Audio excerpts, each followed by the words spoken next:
The history of language, how communication has evolved. Hello, word nerds and history buffs. Have you ever stopped to think about the words you're saying?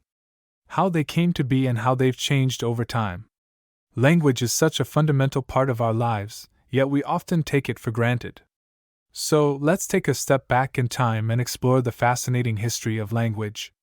Language is as old as humanity itself. The first languages were likely simple systems of signs and sounds used by our prehistoric ancestors.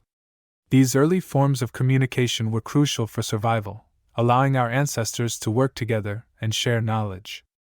As human societies grew and evolved, so did our languages.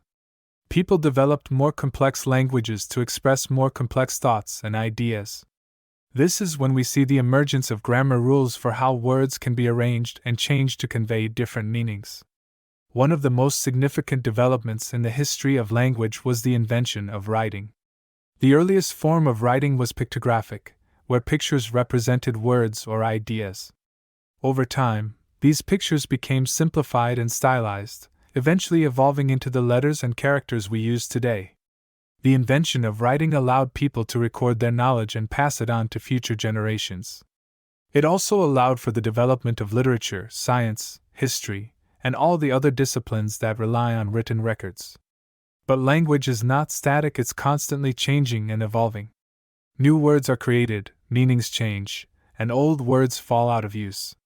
These changes can be driven by many factors, including cultural shifts, technological advancements, and contact with other languages.